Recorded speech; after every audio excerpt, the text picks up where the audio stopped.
Pessoal, bom dia. Aqui quem fala é o professor Henry. Eu sou professor da Anhanguera, né, da Anhanguera Pirituba.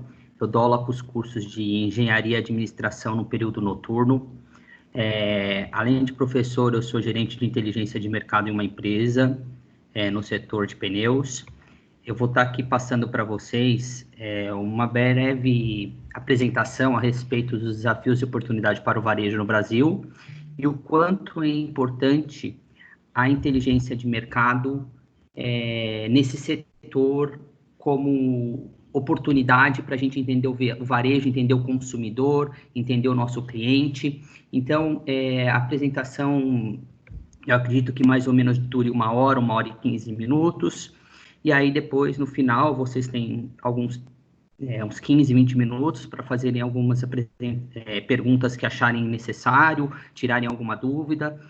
Fiquem à vontade, tá bom? Então, vamos começar, então, falando das oportunidades para o varejo no mercado brasileiro. Ou seja, pessoal, a gente sabe que nós estamos vivendo um momento difícil no Brasil, como no mundo todo. O que vem acontecer com isso? A situação anda muito feia lá fora, né? Então a gente vê o que está acontecendo. Muitas lojas fechadas, a gente vai em filas de supermercado, conversa com alguém, acaba ouvindo que a pessoa acabou sendo desligada, que foi mandada embora, enfim, a situação está feia como um todo, isso não é novidade para ninguém. A gente tem milhares de lojas fechadas, queda nas vendas. Aí até mostra uma figura de como que está o varejo. O varejo está com os olhos vendados. Por quê? Nós não sabemos ao certo como que vai ser a reação após a quarentena, após o Covid, né? A gente sabe desde o princípio que, assim, brasileiro gosta muito de comprar, gosta muito de gastar. Mas e aí, como que ele vai agir após, vamos fazer assim, a liberação dessa boiada toda da gente poder ir às compras? As pessoas estão sedentas para ir ao shopping, gastar, passear, enfim, consumir. Vamos lá. A situação ainda está pior na Europa. A gente vê noticiários na televisão e tal, estava a Itália com grande número de mortos, a própria Espanha, né? Então, assim, lá também tá feio, como no mundo todo, tá? Eu trabalho numa empresa que é chinesa, a China também está totalmente parada. Então, assim, a gente vê que o mundo todo está numa situação ruim. O que a gente pode ver enquanto isso e aproveitar disso?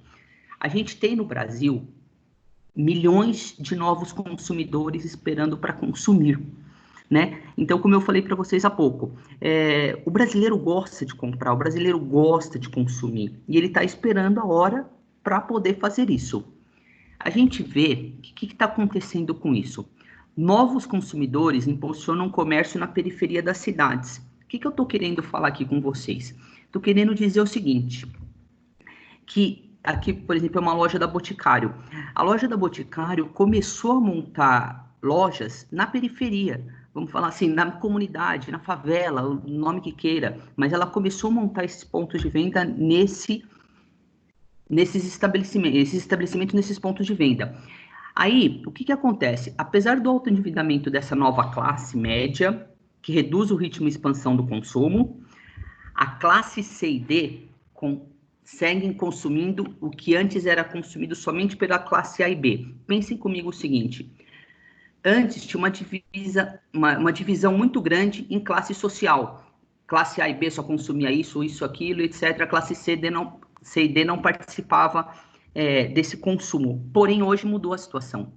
A classe C e D está consumindo o que antes só a classe A e B consumia. Por exemplo, se você for na casa de alguém que pertence à classe C e classe D, às vezes ele tem o melhor celular, ele tem a melhor geladeira, ele come às vezes no melhor lugar, né? Porque ele valoriza muitas vezes esse tipo de produto. Então, o que fez isso? O que acarretou isso para o comércio? Olha só, seguro residencial chega ao Morro Dona Marta. O que quer dizer isso? Antigamente, falava, para que seguro no morro, né? Na comunidade? Não precisava. Não, mas eles viram que, como eu falei, essa classe C e D está consumindo o que antes a classe A e B consumia. Então, então tem um público importante aí. Vamos para cima desse público, vamos vender para esse público. Olha só, Favelas pacificadas atrás gigantes do comércio. O cara aí do Bob's montou um ponto de venda, né? O Bob's montou um ponto de venda do lado da sorveteria do Seu José. Então, o que acontece agora na comunidade? O Seu José está competindo com o Bob's. O Seu José está competindo com a Starbucks. Por quê? Esses caras entraram na comunidade. Eles estão competindo de igual por igual para o consumidor, né? Então, isso, assim, é um peso muito importante que o dono da vendinha, o Seu José, como eu falei, da sorveteria ou da doceria, ele tem que ter em mente que ele está competindo com um gigante. Olha lá, favelas pacificadas atrás gigantes do comércio. Olha só o que aconteceu, por exemplo, isso aqui foi no próprio Morro da Dona Marta, quando inaugurou uma Casas Bahia. Foi um estouro no primeiro dia e continua vendendo muito. Então, ou seja, se o cara antes tinha um comércio que ele vendia eletrodoméstico, agora ele está competindo com uma Casas Bahia. Ele precisa o quê? Valorizar o cliente que ele tem, fidelizar o cliente que ele tem, porque senão ele vai perder. Se for preço por preço, ele perde, porque o poder de preço de barganha desses caras é muito maior do que uma loja de esquina. O que está acontecendo com isso? Até 2023 é projetado, né, que nós vamos ter mais de 1.000 Bob's, mais de 1.000 Burger Kings, mais de 1.000 girafas, McDonald's vai dobrar, vamos ser de 100 a 200 Starbucks. O que quer dizer com isso? Como eu falei, esses caras estão indo para a periferia, esses caras estão indo para a classe C e D, onde antigamente era só o dono da lojinha pequena, né? E esses caras vão competir de igual para igual com todo mundo. Então, qual que é o lado desafiador dessa nova realidade? Grandes empresas buscando negócios em áreas que até agora era dominada pelo pequeno varejo, né? Pelo pequeno comércio, na verdade, certo? Então, ou seja, o negócio está ficando mais difícil. Ninguém sabe, de fato, o que vem pela frente. Ninguém sabe, como eu falei, inclusive em virtude do momento que nós estamos vivendo hoje, do corona, né? A gente não sabe o que vai vir pela frente, se o brasileiro vai sair comprando tudo, vai sair consumindo tudo, ele tá sedento para gastar, etc e tal. E olha lá, até o cara aqui na foto, para vocês verem, tá com o binóculo fechado. Então, ou seja, de fato a gente não sabe o que vem pela frente. Se a gente não tá preparado, tá que nem esse cara com o binóculo fechado, pior ainda, né? Porque o nosso preparo é pior, a nossa empresa tá muito menos preparada.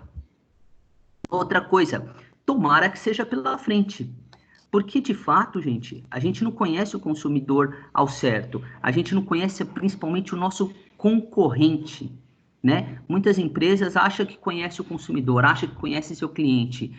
Vamos ser sinceros, às vezes ela não conhece nem seu cliente interno, né? Nem que seu consumidor, seu primeiro cliente, não conhece seu concorrente. Por isso que é importante a inteligência de mercado, a análise do mercado, para saber de fato, conhecer tudo e ver de fato quem que está vindo, quem está na nossa frente, para que não seja pelas costas. Então, qual que é a questão agora para o varejo? É ter, de fato, uma equipe de profissionais mais qualificado. Ou seja, como eu falei, esse pequeno varejista está competindo com lojas grandes que estão vindo em busca desse novo cliente, né, dessa classe C e D. Então, quanto mais no pequeno varejo, principalmente no pequeno varejo, eu tiver um profissional qualificado, treinado, mais sucesso eu vou ter.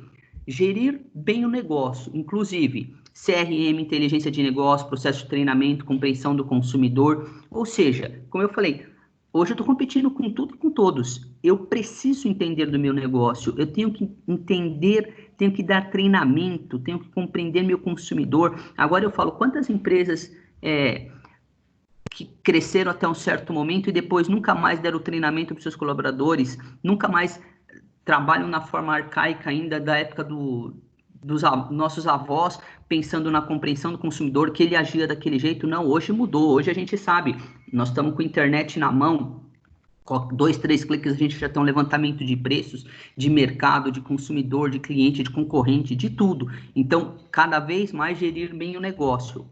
Aliás, antes, bastava entender do negócio. O que eu estou querendo dizer com isso? O cara que vendia, que tinha lá o seu cliente, ele vendia seu pãozinho, ele entendia do negócio, ele sabia, colocava o pão, vendia, etc, etc. Agora ele precisa entender da gestão do negócio, ele precisa entender de como que funciona, do que tem de gasto, do que tem de lucro, do que tem de prejuízo, de que o consumidor quer. Gerir bem o negócio é mais do que um fator de chave, é uma questão de sobrevivência. Como eu falei, nós estamos competindo com tudo e com todos, e com gigantes. Então, a gente precisa entender bem o nosso negócio, porque senão a gente vai acabar morrendo, tá? Vamos lá. Garantia maior com preços mais baixos gera relacionamento mais longo. Gente, preço hoje é um fator muito importante para o consumidor, né? Quando eu faço pesquisa de mercado, que a gente faz análise do cliente, na verdade, a gente acaba vendo que, assim, preço é o primeiro item que ele fala em tudo quanto é categoria que ele vai comprar. Então, ele pensa muito no relacionamento também, além do preço, no relacionamento. Porque também não adianta só eu falar assim, meu preço é baixo, eu virei as costas, eu fiz a venda e eu abandonei o cliente. Não, eu preciso de um relacionamento a longo prazo, no pós-venda. Isso é muito importante. Não sei se vocês já escutaram falar num camelô no Rio de Janeiro, chamado Davi. Ele hoje é milionário, tem carros importados, sítio, etc., casas, mansões, etc. e tal. E ele começou e continua vendendo doces no calçadão do Rio de Janeiro. Você vê a importância disso. Ele começou a valorizar o cliente, entender o cliente. Como ele fez isso? Coisas pequenas. Um exemplo, ele vende doce. Ele começou a fazer assim, cada cliente que gastava R$100 com ele em doce, ele fez uma parceria com um dentista, o cara ganhava uma limpeza nos dentes, porque ele falava, tô estragando os dentes da pessoa, entre aspas, né? Então eu vou ajudar, vou dar um tratamento, uma limpeza dentária nas pessoas. Você vê o que é isso, o que é fidelizar o cliente, o que é ter um relacionamento a longo prazo. Autosserviço, desculpa, vem se tornando mais relevante no varejo. Pensem no seguinte, isso aqui, não sei se todos conhecem, é o Mercado Car, né? Olha só, essa loja, ela é 24 horas. Um dia eu fui nessa loja 4 horas da manhã, a loja estava lotada, tá? Então, hoje o cliente valoriza muito esse autosserviço, ele valoriza muito poder tocar na mercadoria, poder pegar na mercadoria, poder ver a mercadoria, sentir a mercadoria. Claro, está crescendo o e-commerce, eu não tenho dúvida, só que o cliente ainda valoriza esse tete-a-tete, o estar junto. Um exemplo prático disso é essa loja, não sei se vocês já escutaram falar, nos Estados Unidos, chamado Best Buy. No caso, a Apple, todo mundo já ouviu falar, né? Mas a Best Buy é uma loja de prateleira, onde você repleta de escolha. Você vai lá, fala para o vendedor, eu quero aquele produto ali. Ele vai lá, pega para você, entrega para você. Isso é um modelo velho, é um modelo antigo. O que é o novo hoje? É, por exemplo, o que a Apple faz. Olha isso aqui, uma loja da Apple nos Estados Unidos. Essa loja aqui, se eu não me engano, ela fica em Nova York, né? Na Avenida 5, o que você faz? Logo que você passa na avenida, você vê esse ponto de venda da Apple, aí você começa a descer, pode ver, é um negócio cativante, é um negócio que te convida a comprar, que te convida a gastar. Aí você entra lá, é desse jeito aqui mesmo, você toca nos produtos, você tira foto, as pessoas têm costume de marcar happy hour nesse lugar, né? Porque tem uma cafeteria estilizada, as pessoas ficam brincando, trocando mensagem, mexendo nos produtos. Isso é uma forma nova de venda, é uma forma nova de captar o cliente, de entender a mensagem do cliente, né? É mais ou menos hoje o que a Fast Shop faz nos produtos. Por exemplo, a gente entra lá, a gente mexe um pouco e tal. Ela não é tão forte como a Apple, mas é mais ou menos nesse porte. O consumidor quer isso, né? Vamos lá. Além de grana e tecnologia, esses caras apontam como técnica apurada do varejo. Por exemplo, o que eu quero falar com isso? Essa loja aqui, ó, é a Camicado, né? Então, essa loja, o que ela fez? Ela pensou assim, o cara vai fazer pizza à noite.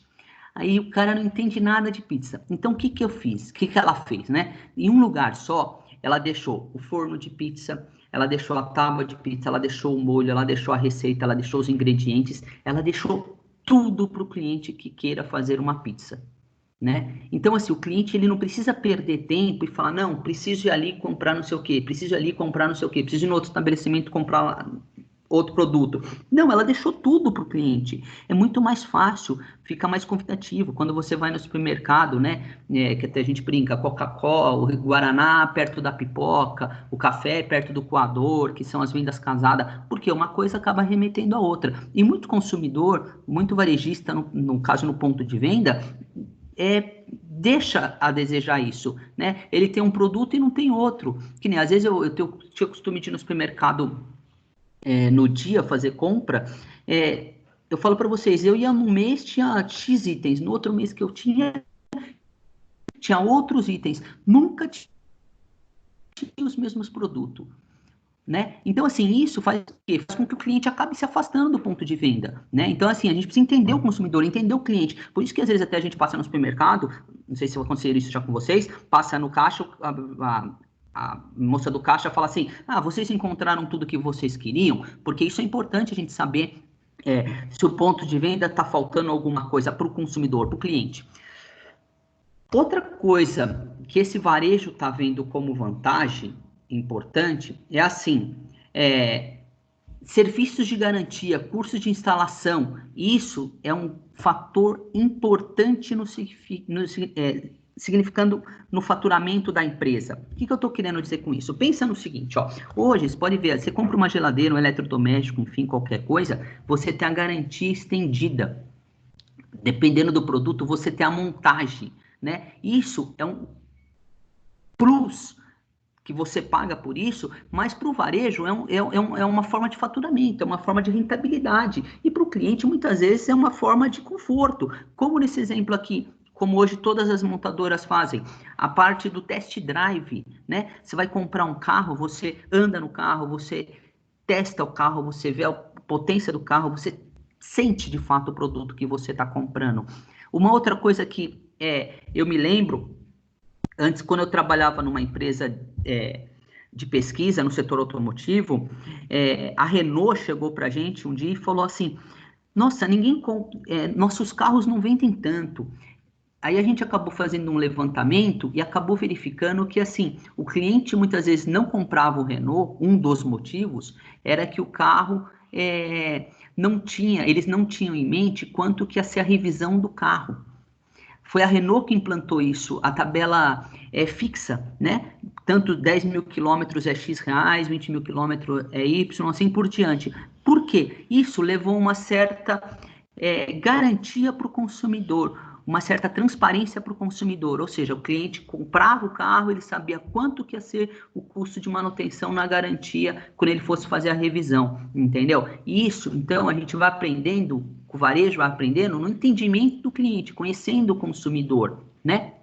Um outro exemplo voltado para isso e entender o consumidor, até no setor automotivo, é o seguinte, um dia eu trabalhava na empresa, a Ford chegou para a gente e falou assim, a gente foi numa reunião na Ford, lá no Taboão, e eles falaram, nós estamos ouvindo e estamos vendo os números e tal, a gente não vende o carro EcoSport para o público masculino, somente para o público feminino. Claro, o homem compra também, mas a maioria da nossa massa compradora são as mulheres, né? Aí a gente foi fazer uma pesquisa e foi entender o porquê que o homem não comprava a EcoSport. Ele não comprava a EcoSport, isso eu posso falar para vocês, que foi em 2006, mais ou menos. Aí eles chegaram para a gente e a gente começou a entender o consumidor, fazer pesquisa com o cliente, e nós começamos a verificar que é o seguinte, o cara não comprava o homem, o masculino, o homem não comprava o carro porque ele sentia assim, ele achava que o carro parecia carro de mulher, ele tinha um pneuzinho muito fino, parecia um carro delicado. O que a Ford, a gente levou isso para a Ford, o que eles fizeram? Aumentaram o carro, colocaram, por exemplo, hoje eles vendem no carro o Pirelli Scorpion, que é um pneu mais largo, colocaram aqueles para-choque cromado na frente, deram um ar mais agressivo para o carro. Ou seja, mudaram um pouco o design do carro e mudaram o pneu do carro, começou a vender para o público masculino também. Então, vocês veem o quanto que é importante para o varejo entender esse consumidor, entender esse cliente. Imagina só hoje que a gente está competindo com tudo e com todos. Gente, qual que é o objetivo principal de tudo? É gerar experiência de consumo positiva na cabeça do nosso cliente. Por quê? Um cliente maltratado, mal assistido, uma venda mal feita, ele nunca mais volta a comprar o seu produto. Então, a gente tem que cativar o cliente, entregar a alma para o cliente. Vamos lá. Experiência de consumo. Hoje, a comunicação é muito importante, principalmente empresas que trabalham com e-commerce, né? Vocês podem ver, se a gente entra num site para comprar alguma coisa, o site é tudo bagunçado, a gente não acha os ícones, não sei o quê, com certeza o que acaba ocorrendo? A gente acaba saindo daquela página e não comprando aquele produto. Uma outra coisa, entender o produto no qual nós vamos vender. Vender o produto que vá de agrado com o que o cliente necessita, né? Porque não adianta nada fazer um produto que de repente tem 1000 funções e não serve nada para aquilo. Outra coisa, como eu falei para vocês, hoje preço é muito importante. Ter um preço em coerência com o mercado, ter um preço claro para o consumidor, não tentar passar a perna. O consumidor hoje consegue fazer uma pesquisa de preço muito rápida.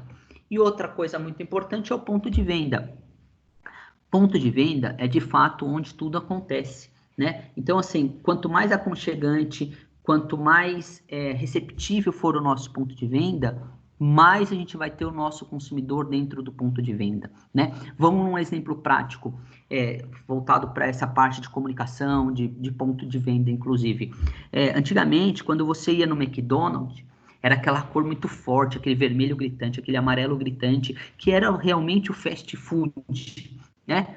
Que você comprava o produto e logo aquilo te cansava e fazia você sair do estabelecimento. Você pode ver, hoje eles repaginaram todas as lojas, tem uma cor mais clean, uma cor mais aconchegante, inclusive o espaço, para que de fato eles perceberam, consumidor dentro da minha loja é sinal de gasto, é sinal de entender o consumidor, então vamos fazer isso, fazer com que o consumidor sinta-se cativado dentro do nosso ponto de venda.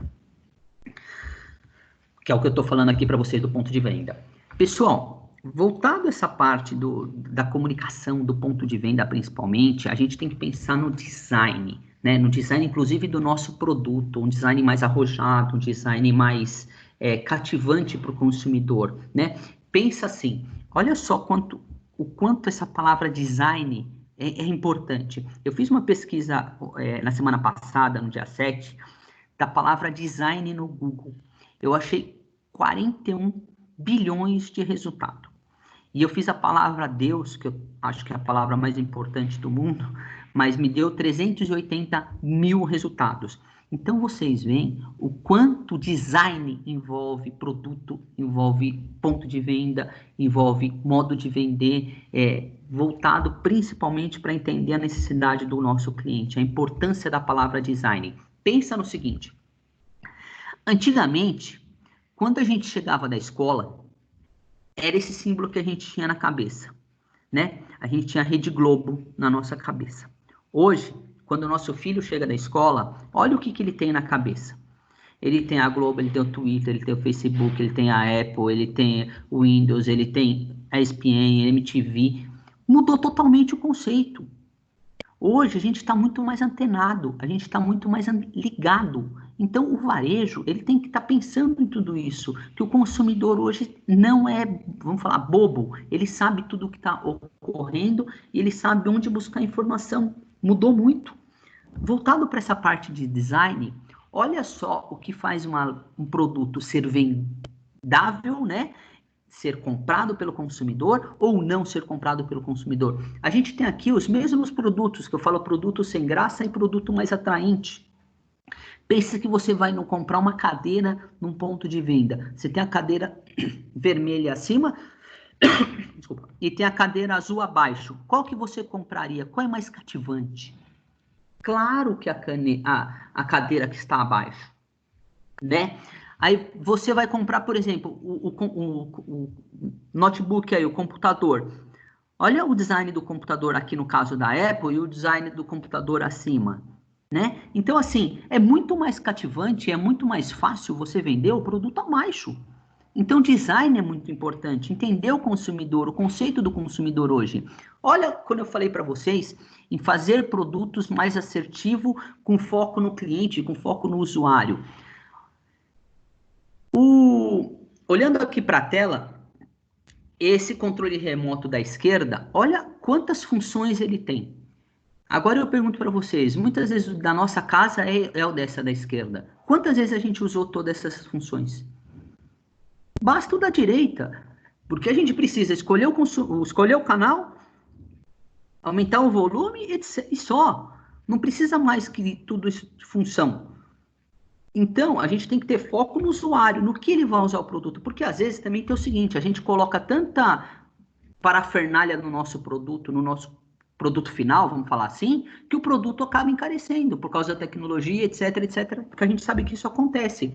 Olha só o que é entender o consumidor, entender o seu negócio. Parece bobeira, mas isso aqui é um mictório onde o homem faz xixi, né? O que eles fizeram num banheiro, numa danceteria?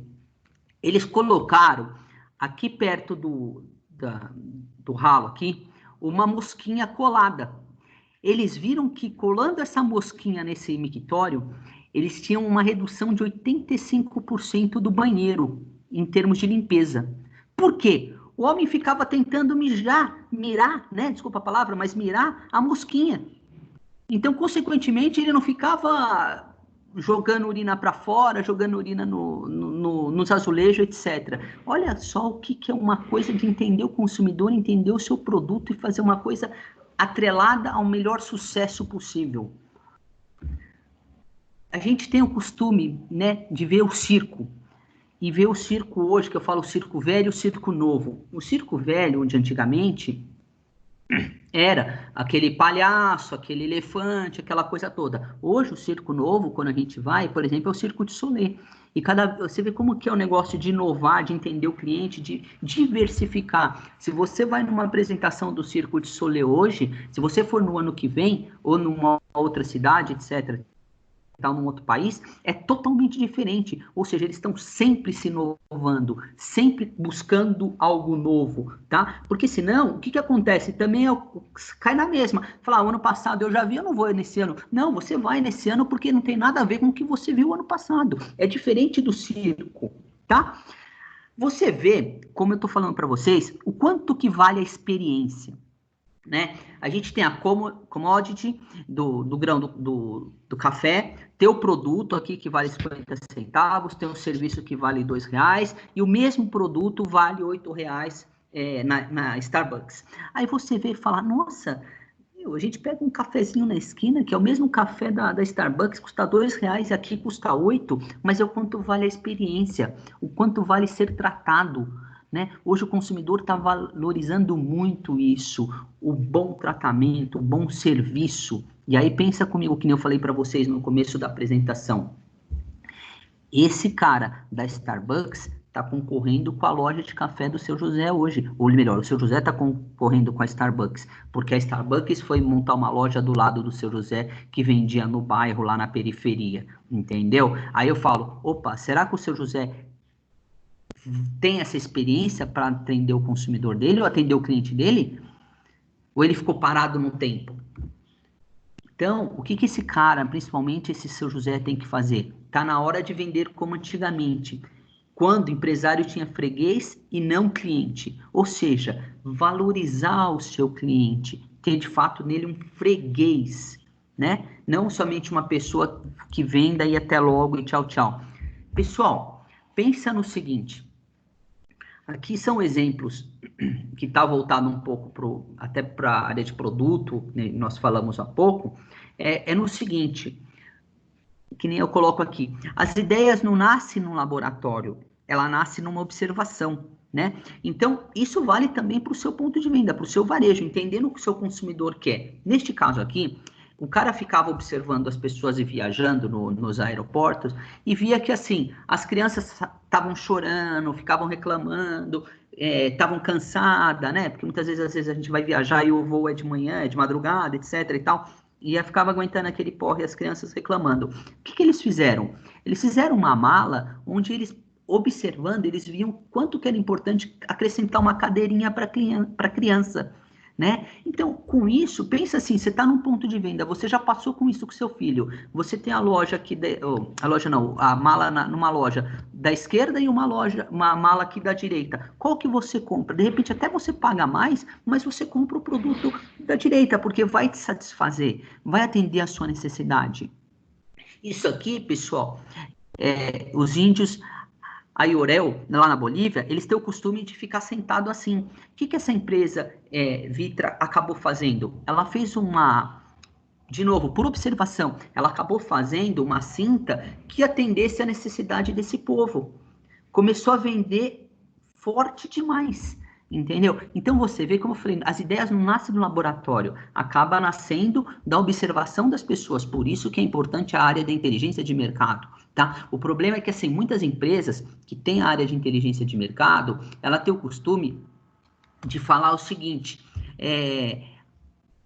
que eu posso falar, o gerente, o diretor de vendas, etc e tal, ele está dentro do escritório, atrás de uma mesa de escritório, da mesa de escritório, e ele acha que aquilo vai funcionar. E, gente, não é assim. Vai a campo, vai ver de fato o que está acontecendo. Uma vez, eu trabalhava na Continental Pneus, e a Continental queria, quando surgiu o tablet, quando surgiu esses notebook menor, etc, tal, ela falou assim, vai ali no terminal de carga no Fernão Dias, né, e faz uma pesquisa com os caminhoneiros lá, o que eles querem ganhar de um fabricante de pneu.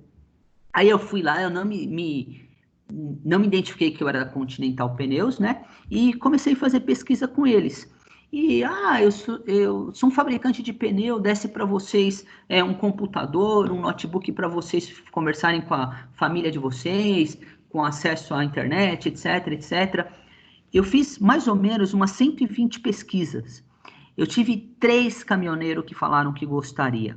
Os outros, vamos falar, 115 caminhoneiros falaram que não gostariam de computador, não precisavam disso. Eles falavam o seguinte, nós queremos de vocês, fabricantes de pneu, respeito. A gente quer que vocês falam que o pneu dura X quilômetro, que de fato ele dure X quilômetro.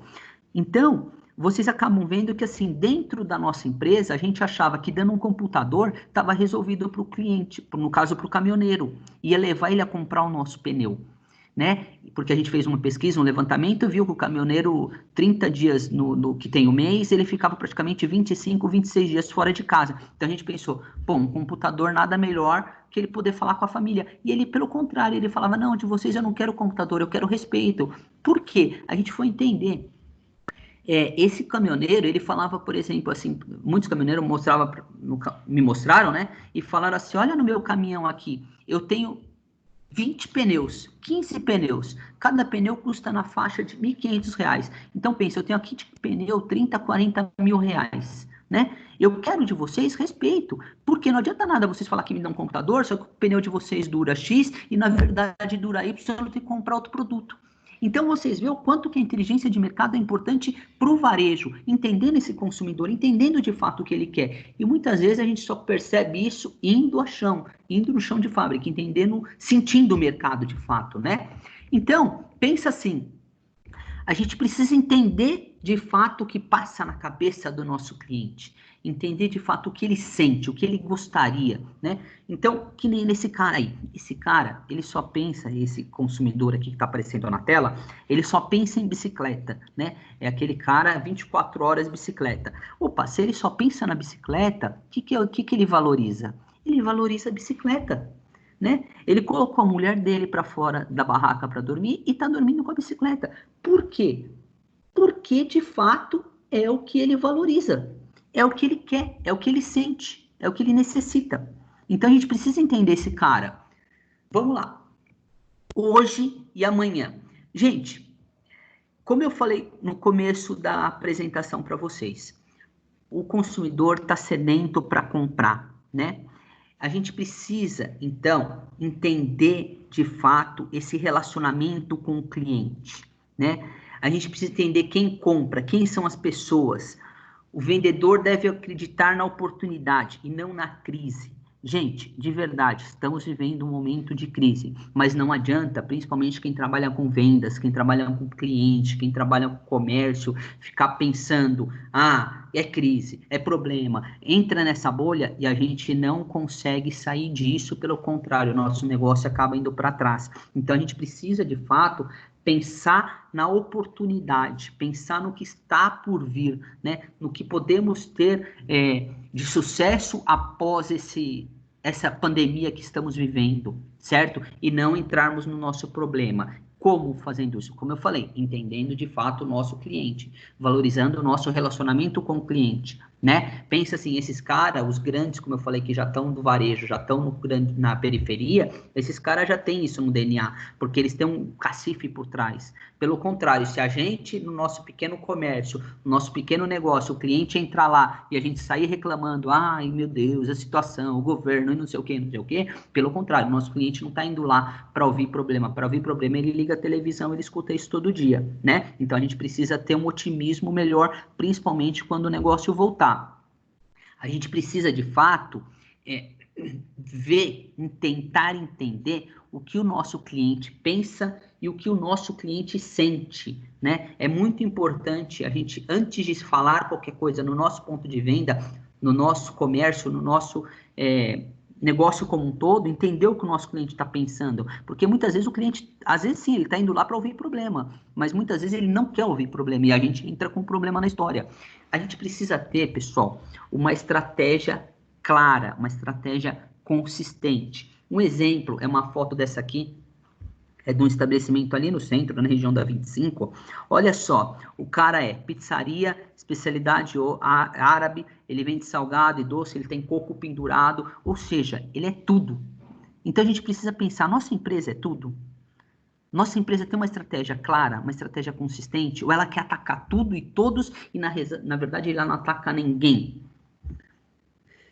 Fundamental fazer bom uso da tecnologia, né? Como eu falei para vocês, hoje muitas empresas trabalham principalmente com o BI, com o CRM, onde ela entende o cliente, onde ela entende o consumidor, onde ela sabe quem compra, quem não compra, o horário que compra, ela sabe principalmente assim, a faixa etária da pessoa, a classe social da pessoa. Agora eu falo, esses caras grandes sabem isso. A nosso pequeno comércio, a gente sabe se a gente vende mais para homem e para mulher?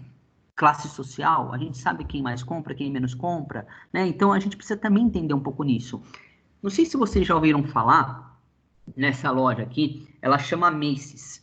É uma loja de departamento, ela fica. Eu conheço ela somente nos Estados Unidos, eu não sei se tem outro lugar no mundo, mas é uma loja basicamente americana. Essa loja, pessoal, é parecida com a nossa. Não sei se todos aqui vão lembrar, mas passaram por isso, mas é parecido com a nossa com o nosso antigo mapping, né? É uma loja de departamento, tem roupa, acessório, eletrônico, eletrodoméstico, tem tudo que você possa imaginar. Só que assim, é uma loja grande, grande, grande, grande, grande. Vamos pensar assim, mais ou menos, eu conheço uma loja dessa que tem em Nova York, ela é mais ou menos do tamanho da nossa faculdade em Anguera-Pirituba, e de andar ela tem uns 8 andares. Então, assim, fácil você perde o dia todo nela e se bobear não conhece toda a loja. Ela chega a enviar mais de 30 mil versões diferentes de mala direta. O que ela faz com isso, gente? Ela pensa no seguinte, ela tem nessa base de dados que a gente falou no slide anterior, na parte do CRM, do BI, ela tem informações de, por exemplo, esse meu cliente é mais veste terno, veste social, gravata, não sei o quê. Esse cliente é mais esportista, esse cliente é mais casual. Ou seja, ela conhece de fato todos os clientes e ela envia cada mala direta diferente, personalizada para cada cliente. Olha a importância disso. Sabe por que é importante? Porque pensa no seguinte, que nem eu não trabalho com terno e gravata. Adianta ela me enviar um catálogo com um monte de terno e gravata, roupa social? Não adianta. Ela gastou dinheiro, né, num produto, que vai chegar para mim e não vai servir para nada. Eu vou amassar, vou olhar bonitinho, tá, vou rasgar e vou tacar no lixo. Então você vê a importância de entender o cliente, de usar essa tecnologia, Entregar cada produto destinado ao seu cliente certo, que usa certo, né? Então, outra coisa, boa gestão financeira é crucial, né? O grande problema é o seguinte, muitas empresas brasileiras não fazem essa gestão financeira. E aí, que nem quando chega nesse momento que nós estamos vivendo agora, de pandemia, da quarentena, etc., o que eles começam a fazer? Ah, vamos mandar cliente embora, vamos mandar o nosso colaborador embora. Por quê? Porque ele não teve uma gestão financeira.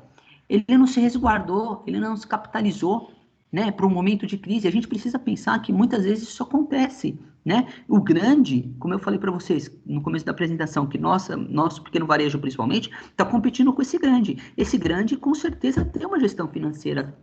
Por isso que ele sobrevive e por isso que a gente acaba fechando. Pensa no seguinte, custo é igual a unha. Precisa ser cortado continuamente, né? Então é o que eu falo.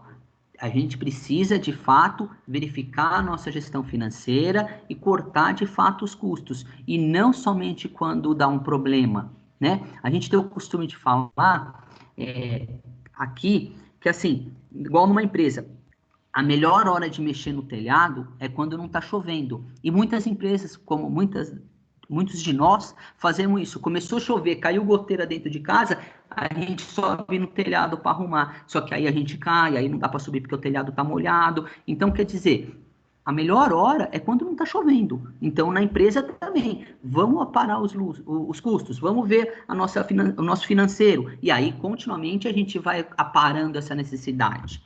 Outra coisa, o mundo dos negócios está cada vez mais competitivo. Como eu falei no começo da apresentação, hoje está todo mundo concorrendo com tudo. O grande varejo, o pequeno varejo está concorrendo com o grande, porque o grande chegou no lugar do pequeno hoje.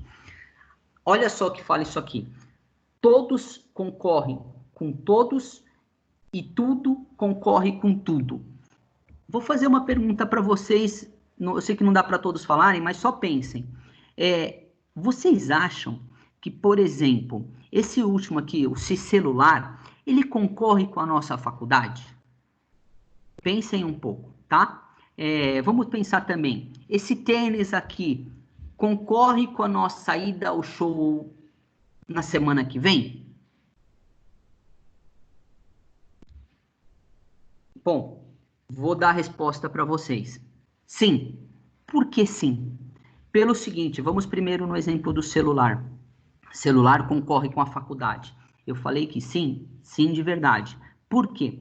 Pensa no seguinte, você por estar fazendo a faculdade, estar gastando com a mensalidade, você com certeza, não com certeza, mas bem provável, não sobre dinheiro para você comprar um celular todo mês, né? Por você ter comprado esse tênis no mês passado no shopping, você gastou o dinheiro nele, na aquisição desses tênis, com certeza não sobrou dinheiro para você ir no show.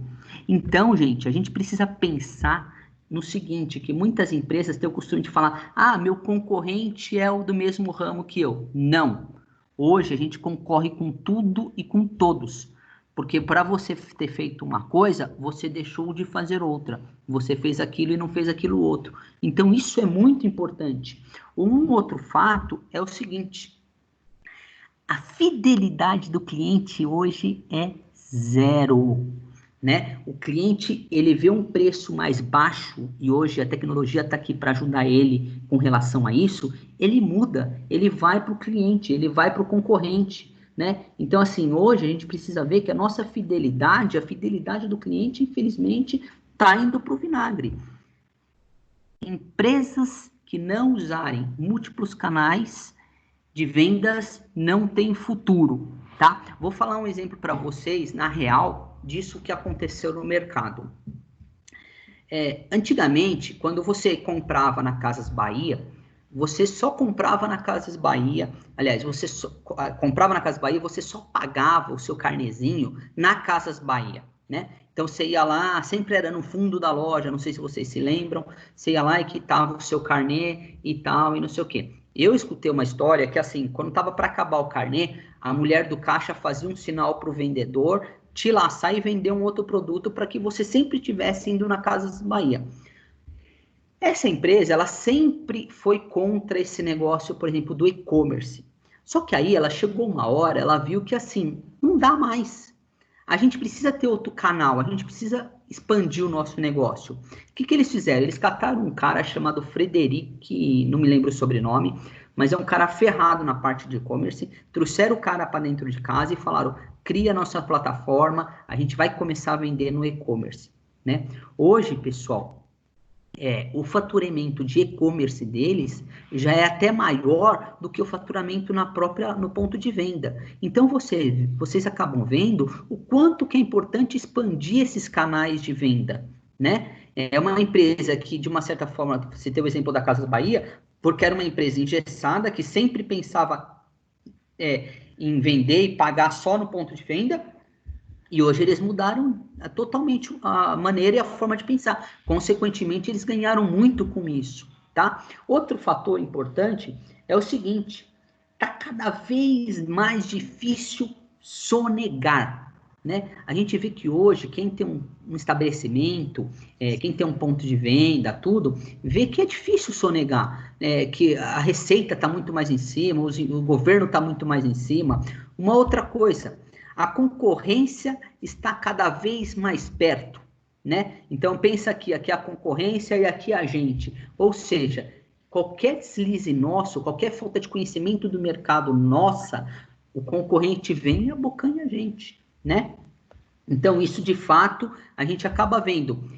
Ninguém está seguro, né? Então, pensa assim, uma empresa, por maior que seja, por mais sólida que seja, ela também não está segura, né?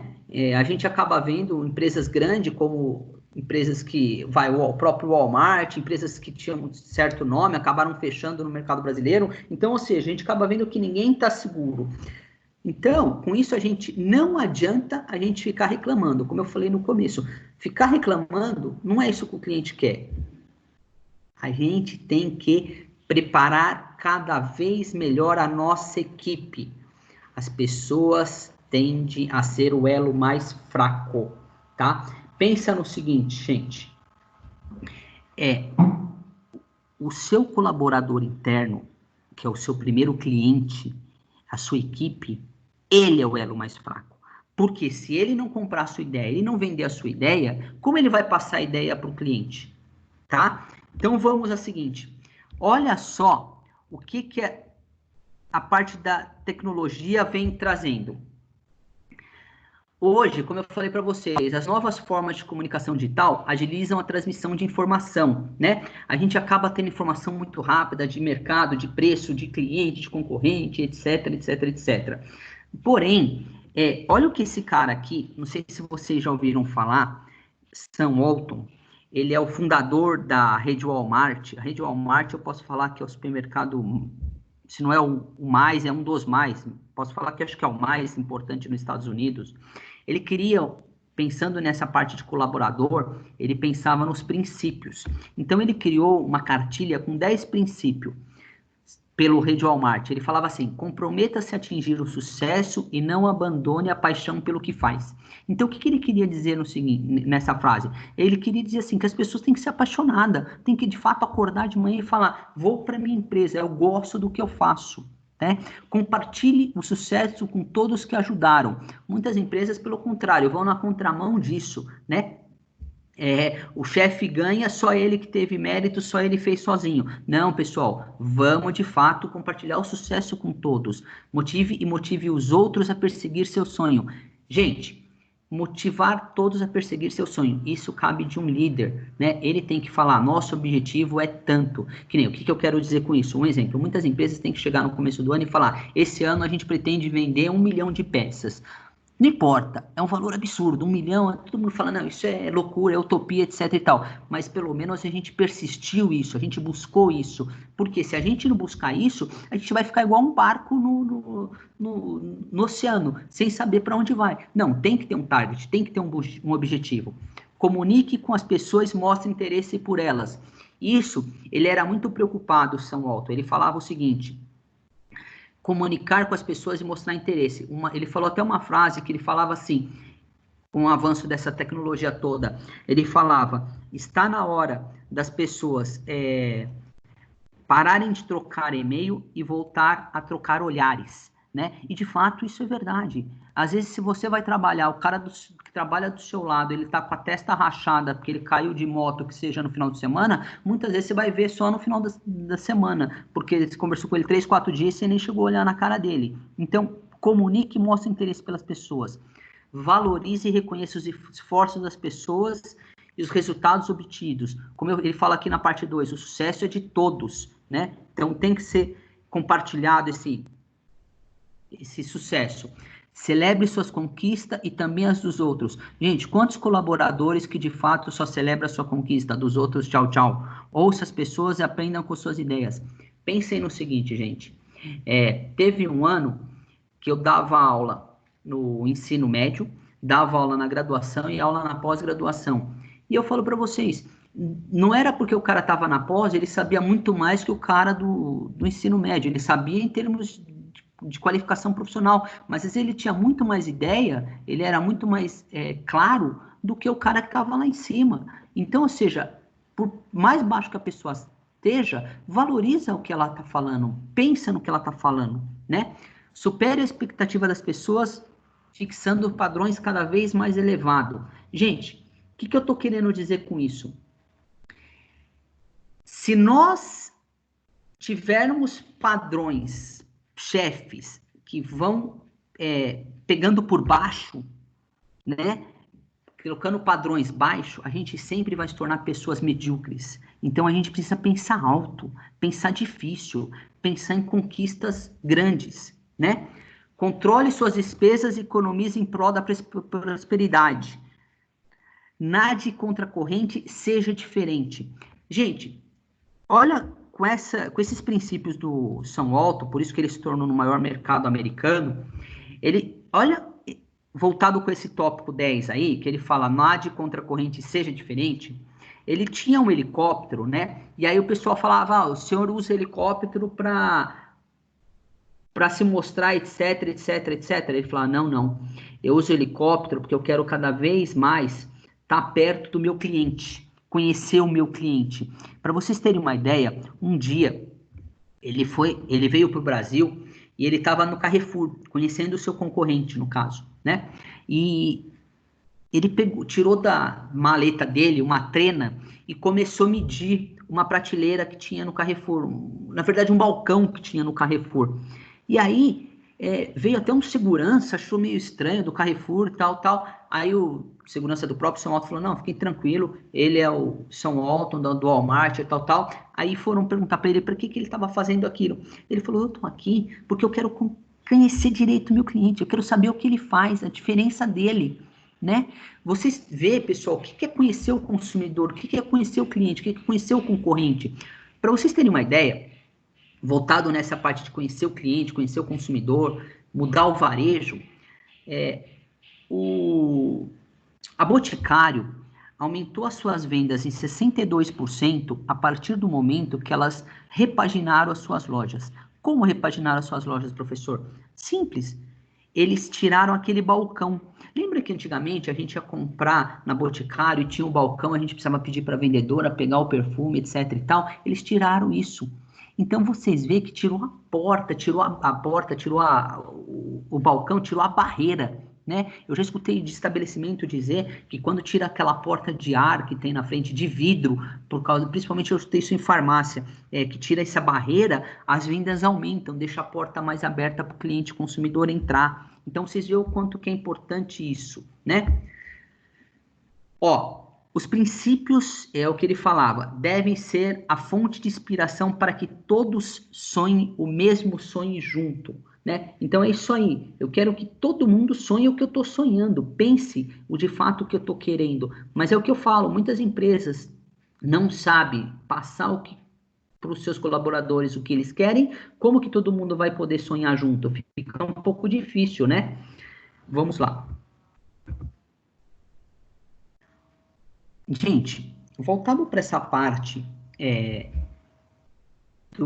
do consumidor, do cliente, né, do pró ao cliente, a gente vai falar um pouco, quando a gente pensa em empresa, da cumplicidade. que quer dizer isso? Vou mostrar para vocês o sucesso da cumplicidade. Olha só, esse cara aqui, todo mundo conhece, né, o Bill Gates, ele era o cara que se dedicava a pensar no futuro, ele era o cara da tecnologia, né? Então, ele ficava lá pensando no melhor programa, no melhor software, na melhor máquina, etc, etc, etc. E esse cara aqui que trabalhava com ele, que era o diretor administrativo, o Ballmer, né, que era o operacional, era totalmente o oposto dele.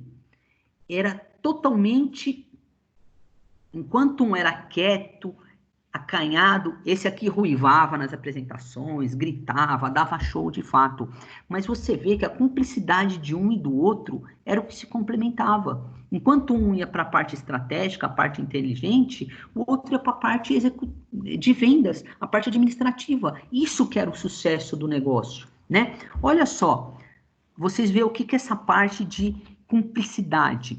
Em 2008, quando o Itaú e o Unibanco fizeram a fusão, eles criaram, nessa época, o maior banco do hemisfério sul. E aí você vê o que é esse negócio de cumplicidade, né? Que a gente fala da química. Eles chegaram para o Setúbal, que é o presidente do Itaú, e fizeram uma entrevista com ele. O que você acha dessa fusão com o Unibanco, bababá? Ele falou um monte de coisa e fizeram as mesmas perguntas para o Salles, que era do Unibanco. Gente, pareceu que um tinha ligado para o outro e combinado o que cada um ia falar. Você vê o que é a cumplicidade do negócio, o que é cada um trabalhando em sintonia, não é querendo um ser melhor que o outro, e sim uma parceria. Isso que é muito importante hoje. Por maior que você seja, por menor que você seja, se você tiver cumplicidade, parceria, principalmente com o seu cliente, você vai para frente. Olha um outro caso voltado à parte de cumplicidade, de valorização e de parceria. Esses caras aqui, ó, os fundadores uma das marcas mais conhecidas do mundo, o Google, né? O Larry e o Sergey, o que eles fizeram? Em 2011, eles acreditavam tanto na empresa que eles falaram, a gente não quer salário, a gente só vai tirar nesse ano $1, porque a gente valoriza nos valores que a empresa vai ter na bolsa, que ela vai acabar ganhando na bolsa, entendeu? Na parte de ações. Então, ou seja, isso é valorizar. Agora eu falo, quantos dos nossos gestores estão propensos a fazer isso? Falar, esse ano eu não quero salário, eu confio na minha empresa, vamos ver se ela vai dar certo. Eu não conheço ninguém, por isso que são o que são, entendeu? Um pouco voltado para essa parte de cumplicidade, de respeito, contar até uma outra história aqui para vocês, para conhecimento. Não sei se vocês já ouviram falar nesse cara, David Packer, e nesse outro cara aqui, Bill Hewlett. O que é? O David era conhecido como cara e o Bill como coroa. O que eles falaram? Eles falaram assim, ó, vamos montar a empresa, a HP, né, que todo mundo conhece hoje, Potência, mas eles falaram assim, vamos escolher o nome da nossa empresa na moeda, no cara e coroa. O David falou, tá, eu sou o cara, e o Bill falou, eu sou o coroa. Jogaram a moeda para cima e falaram, o que cair primeiro vai ser o nome da nossa empresa, né? Aí, o que aconteceu? Caiu o nome do Packer primeiro. Então, era para chamar PH. Porém, o David falou, eu confio tanto na nossa cumplicidade, eu confio tanto no nosso negócio que vai perdurar, que vai dar certo, em homenagem a você, Bill, eu vou colocar o seu sobrenome primeiro. Então, ficou por isso que acabou ficando HP e não PH, por causa da cumplicidade de um pelo outro, entendeu? Então, vocês vê o quanto que isso acaba dando de sucesso no negócio. Não é à toa que hoje eles são o que são, é a grande rede que é a HP, né? Então, pensa no seguinte, empresas e pessoas precisam do quê? De propósito. Precisam do quê também? Boa remuneração para os colaboradores, sim, porém é secundária quando se trata de valores. Pensa no seguinte, gente, hoje as empresas não querem desculpa, as empresas não, os colaboradores não querem só salário alto, eles querem ser valorizados, né? Eles querem participar, é o que fala aqui no tópico 3.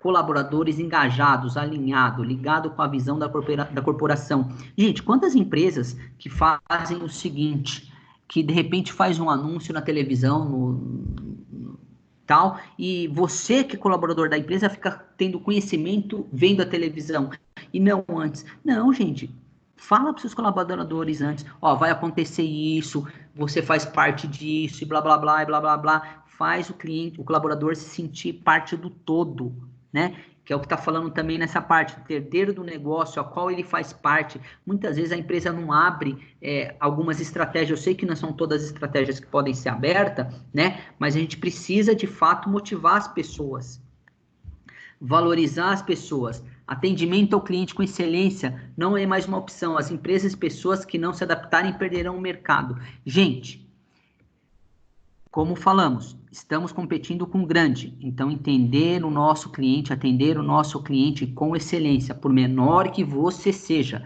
valorize o seu cliente, tá? A gente tem que saber de fato quem é nosso cliente. É muito importante que todos os colaboradores tenham este conceito em mente para garantir excelência, tá? Pensa no seguinte, gente, vou até citar um exemplo para vocês. Eu tenho um primo que ele vende máquina de desentupir privada. Ele fala, nossa, coisa nojenta, não sei o que, né, tal, não sei o que.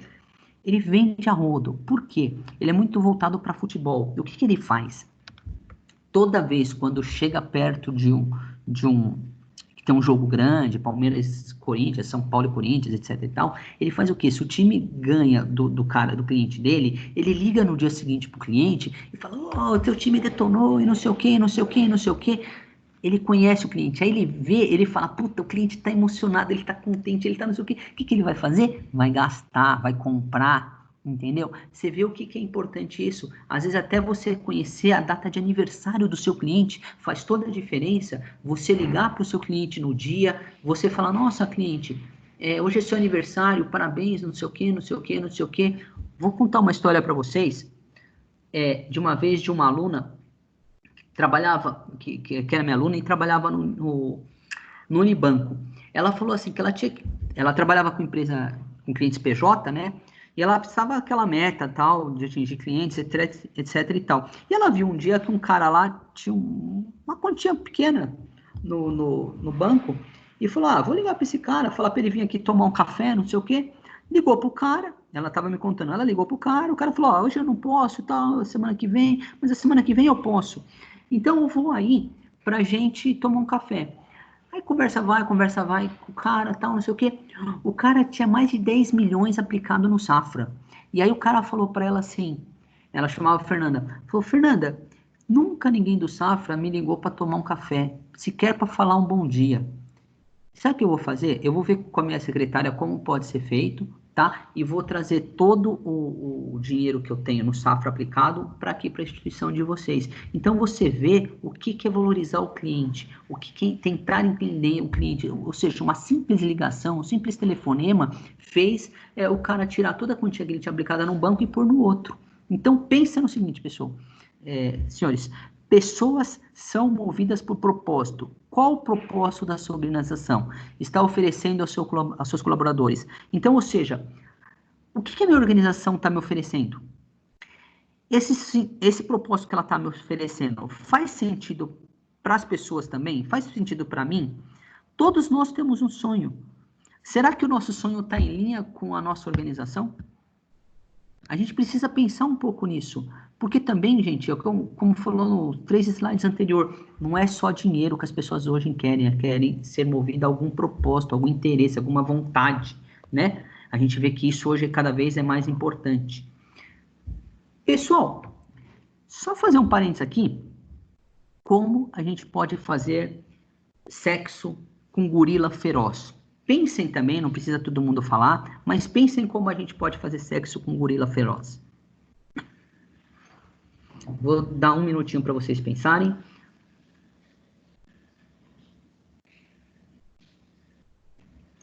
Bom, acho que já deu para pensar.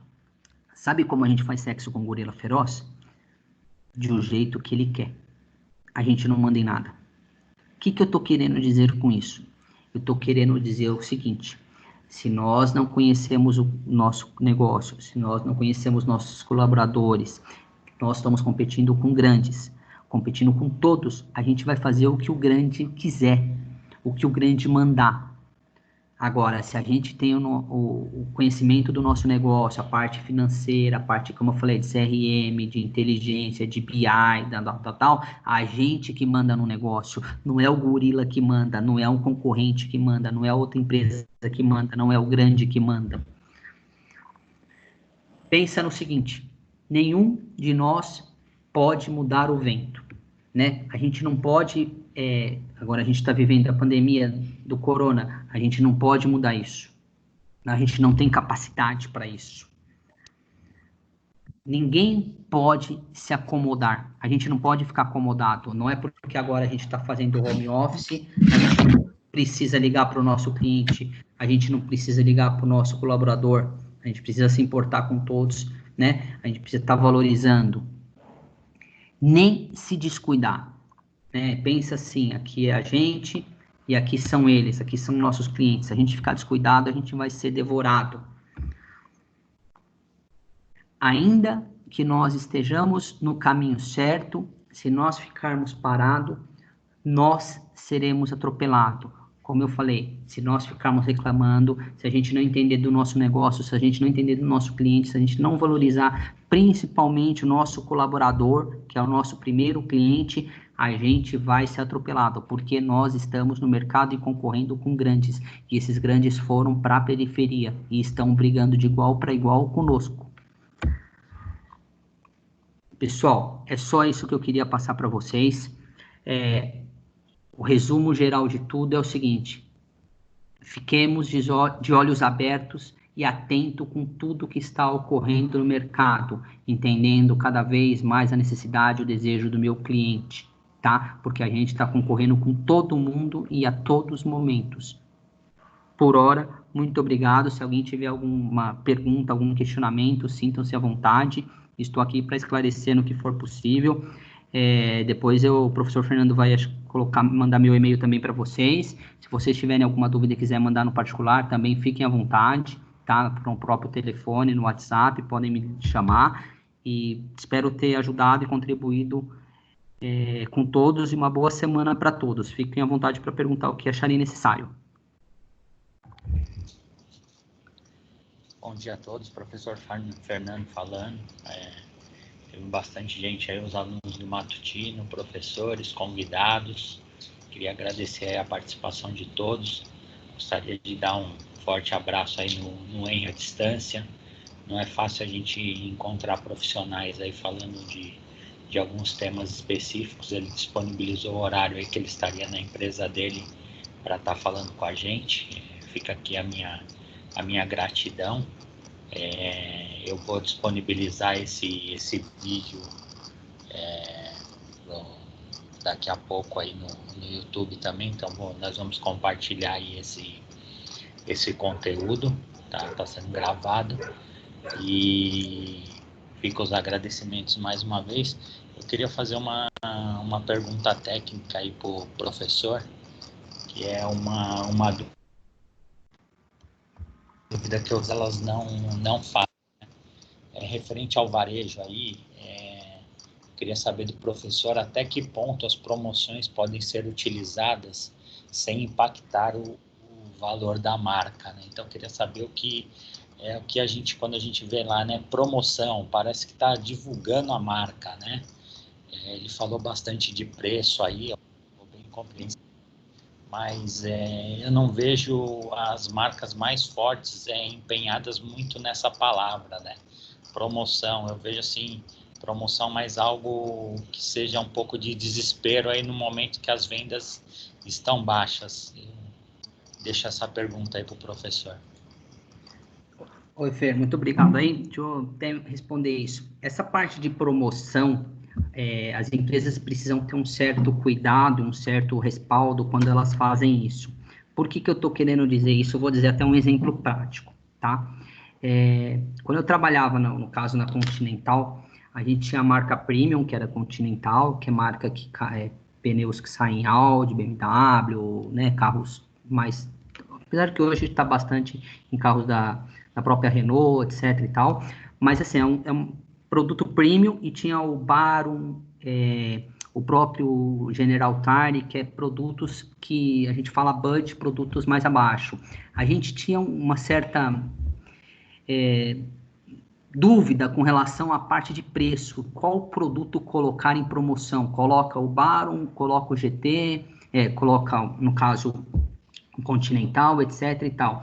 A gente optava sempre em colocar as marcas budget como promoção, porque a gente tinha no conceito que uma marca, depois de solidificada como uma marca premium, se a gente acaba baixando ela para um preço mais abaixo, vamos pensar hoje na Apple, né? Se a gente de repente acha um celular da Apple que custa R$3.000 por 1.500, você acaba de uma certa forma ferrando a marca, tudo que a marca pensou nessa parte de premium, tá? Então, assim, é muito importante as empresas hoje trabalharem com 2, 3 target de preço, de produtos, na verdade, cada um no seu patamar, e ela sempre que possível trabalhar a promoção nesse tipo de produto, no seu budget, na verdade, né? E o premium deixa lá em cima, porque ela segmenta de fato o mercado, né? Senão acontece o seguinte, ela acaba também colocando um produto no mercado que o consumidor sempre vai achar caro, ou sempre, nesse caso, vai sempre achar barato. Vou falar um outro exemplo para vocês. Uma vez, eu trabalhava na parte de pesquisa e a Michelin também chamou a gente e falou assim, nossa, o pessoal, o consumidor acha o pneu da Michelin caro, ninguém compra. Por quê? Foi como que ela entrou no mercado. Ela entrou com um produto de qualidade, mas um produto premium e muito caro. E ela tentava tirar esse know-how, esse rótulo que era um produto caro no mercado. Gente, não é fácil, não foi fácil, como não é de fato. Muitas vezes você fala produto Michelin, o pessoal fala, um pneu caro. E quando eu fazia pesquisa de mercado, às vezes o pneu Michelin estava mais baixo que todos, né?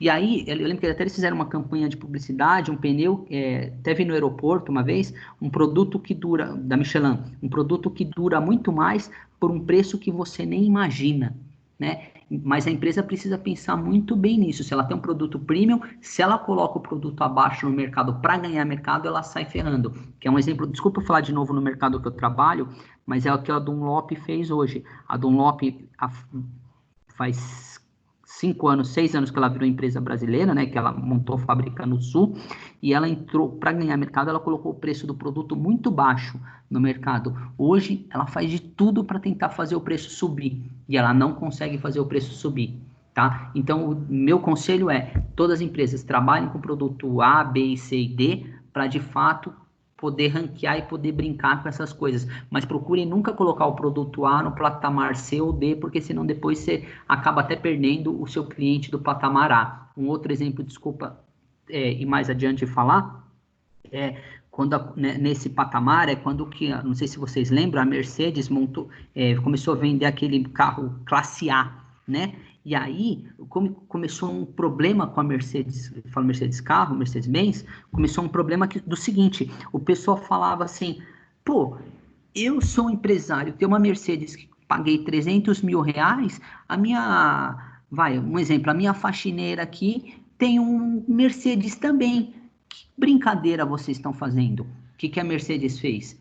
Pode ver, tirou do mercado, hoje ela tem de fato a classe A, o classe A, só que é o classe A de acho que R$120.000 no mínimo, né? Então, ou seja, cada macaco no seu galho, né? É um exemplo também, desculpa falar mais um exemplo, voltado com a Copenhague e a Cacau Show, quando uma começou, a Brasil Cacau, na verdade, né? Quando entrou a Cacau Show, a Brasil Cacau começou a vender seus produtos na própria Copenhague. Aí o pessoal falou, opa, eu sou cliente Copenhague, eu sou cliente Premium. Ah, então tá bom, então vamos montar a loja da Brasil Cacau para competir com a Cacau Show. Então isso acontece muito, o cliente também não quer ser misturado. Não sei se eu acabei respondendo, Fer. Professor, agradeço aí. Ficou muito clara a explicação aí. Os exemplos aí foram bem positivos. Tá aberto aí para outras perguntas, fiquem à vontade. Tá? aberto aí para qualquer pessoa que estiver aí na sala para fazer as perguntas aí para o professor Henrique.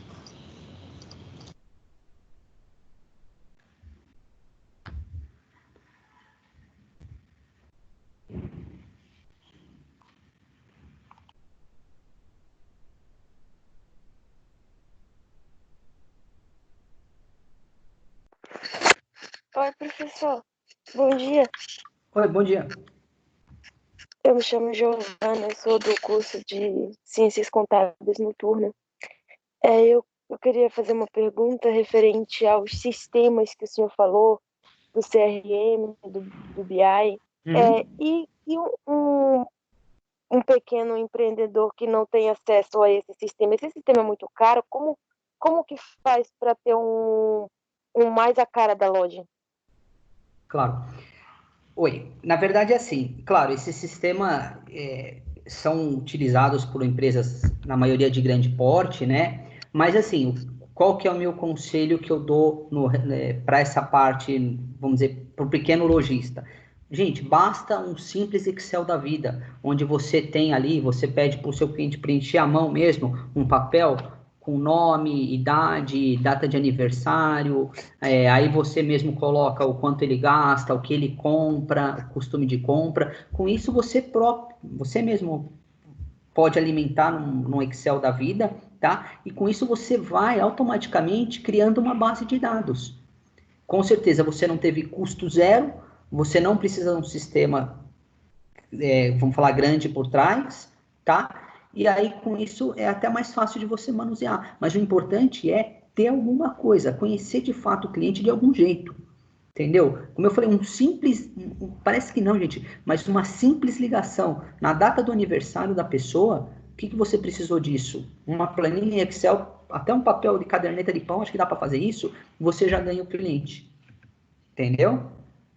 Tá, eu queria só fazer uma observação em cima disso, porque eu tenho uma amiga que ela é cabeleireira, ela põe mega ré, e ela pega aquelas fichinhas de hospital, umas cardenetinhas, e coloca cada uma separado o nome das clientes, a data que cada uma fez. Isso é uma forma de um sistema, né? Sim, com certeza. O grande problema é que, assim, o que eu falo para vocês? Eu já vi empresa pequena fazer isso, mais ou menos nesse esquema que você falou, vai pondo na cadernetinha, tá?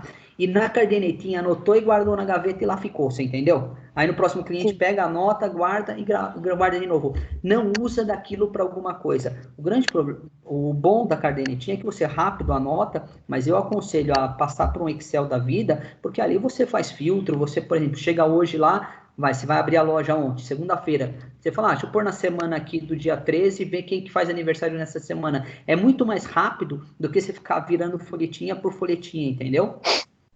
É verdade. Então Obrigada. é muito mais assertivo. Nada. Professor, bom dia. Bom dia. Meu nome é Marcos. Uma pergunta. Na atual conjuntura do país aí, com o problema do coronavírus e tal, nós temos grande parte do comércio varejista e alguns atacados fechados.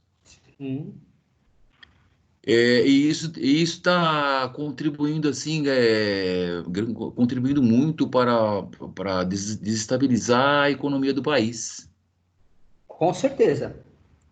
Com O certeza. o senhor acha que agora na retomada, né, assim que passar essa fase, na retomada aí da vida normal, né, digamos assim, o senhor acha que o funcionamento do comércio, o comércio em geral, você acha que vai ter grande participação, grande influência, né, na retomada da economia do país? Sem dúvida. Sem dúvida. Tanto que, assim, você acaba vendo levantamento de projeções de PIB e tudo, já está em queda de 2%, 3%. Eu vi até um jornal falando em 5%. Esse fator é crucial para o desenvolvimento do país, entendeu? Por isso que, assim, eu não entrando na parte de política, fora disso, mas por isso que está uma briga bem forte entre Bolsonaro e o próprio governo de São Paulo, porque isso está impactando no crescimento do país, e parece que assim, um quer remar a favor, outro quer remar contra, eu sei que tem a saúde no meio disso, mas de fato, quando o mercado retomar, o crescimento vai ser grande. Gente, o problema, assim, que eu não sei ao certo como vai ser isso, porque depende da saúde, as claras eu não tenho esse conhecimento, é o quanto disso vai retomar rápido, entendeu? Porque, assim, beleza, nós como consumidores, nós queremos comprar. Fala a verdade, vocês não queriam passear no shopping no final de semana e gastar um pouquinho? E tomar que seja um sorvete? Todo mundo quer, né? Então, assim, isso é fundamental. Assim que voltar, eu acredito que voltar estabilizado, o consumidor vai para cima e vai comprar. E aí vem tudo isso que eu estou falando. Nós estamos preparados para isso? Né? Nós estamos abastecidos para isso? Senão vai acontecer que nem às vezes acontece na praia, no final de ano. Você chega lá, o consumidor quer comprar a pizza, o pãozinho, mas não tem pãozinho porque o estabelecimento não aguardava tudo aquilo de gente. Né? Então, é complicado. Mas, com certeza, assim que todo mundo voltar a comprar, o negócio estabilizar, todo mundo vai voltar a comprar. Eu não tenho dúvida disso. Beleza. Obrigado. Nada.